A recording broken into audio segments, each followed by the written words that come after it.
we now have a new Pixelbook, and it's called the Pixelbook Go. We have some specs on the side.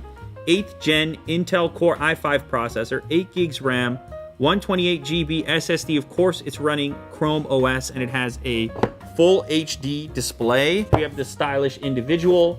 They're handling the Pixelbook Go. One day, Will, you and I will be just as stylish. We got to work on it. I don't know I don't even know where we buy this outfit.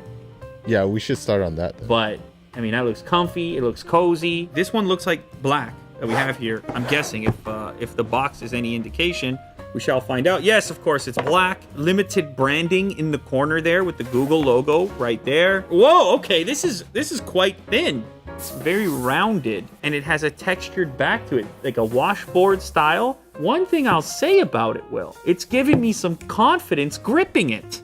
Are they telling me to go places, to just...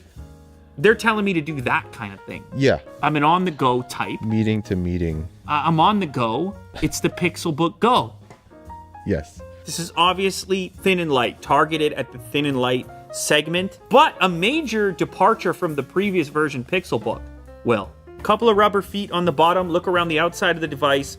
Type-C connector over here, as well as an LED indicator for charge. Other side of the device, another Type-C connector with another LED indicator and a headphone jack. Very simple as far as I/O is concerned. And then, as you can see, it's a one-handed... This is the thing, Will, when you're looking at laptops. Is it a one-handed...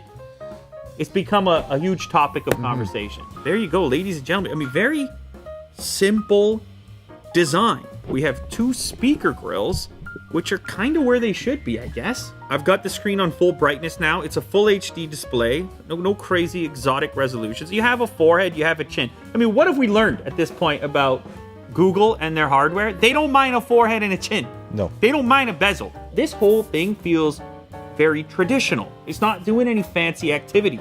It's not folding over backwards. It's not unclipping from the thing. I'm having some kind of MacBook vibe here, in fact, with the aluminum deck, even the low travel keyboard, which you might even like. Yes. Because you're a clickety clacker. Yes. It's kind of like it, in fact. The quick brown.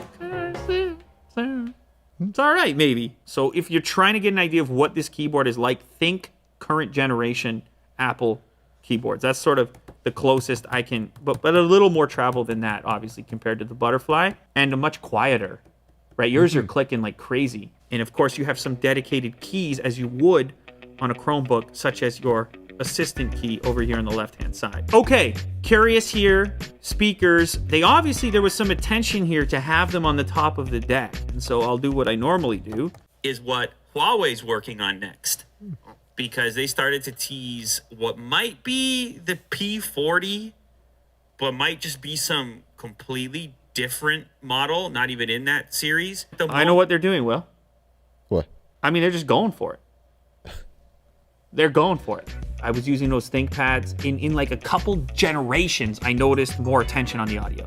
In the last couple generations, from tin can to something more, just more attention. Now, the audience is a bit more discerning, and I think this product and the design decisions here are a reflection of that. Comes to audio, Will, I have yet to experience any kind of reflected version that is able to recreate the clarity you get from just having the unit firing at you. Even though some might argue that the appearance suffers a little bit from having those grills there, it's just a little less clean, you understand the motivation when you hear it. Right. Picking it up, very light, very portable. Not only did I not expect this product from Google at this event, but I also wouldn't have expected it to be like this. A solid, typical traditional laptop. Maybe Google is saying, look, we're not doing tablets anymore. We think for now, the phone laptop combo is how humans are living. Now, I noticed something cool here. Battery life is going to be a key consideration. The battery is at 66%. And it has 6.5 hours left of battery life. So that, you would presume that battery life would be another key focus for a device like this. All right, let's do a little bit more typing. Over the lazy dog, quick brown fox jumped over the... I could get used to it. It's very different from what I'm currently using. It's a very different implementation, but I could get used to it, and I do appreciate the quietness of it. Now, as far as having this much horsepower in a thin and light device, I mean, you have a Core i5 chip that happens to also be running Chrome OS. It's a lightweight OS. That's a ton of horsepower for something like that. You're still gonna have this decision to make about whether or not you're ready fully to migrate to a completely Chrome lifestyle. I'm kind of impressed by it. I use a traditional laptop. Well, I talk about it all the time. I use a smartphone and a laptop, and my tablet time is pretty infrequent. Very thin and light, presumably great battery life, a really solid build to go with it, a MacBook-esque keyboard, just a slab. That's what makes the Pixelbook go. It's a laptop that's not trying to not be a laptop.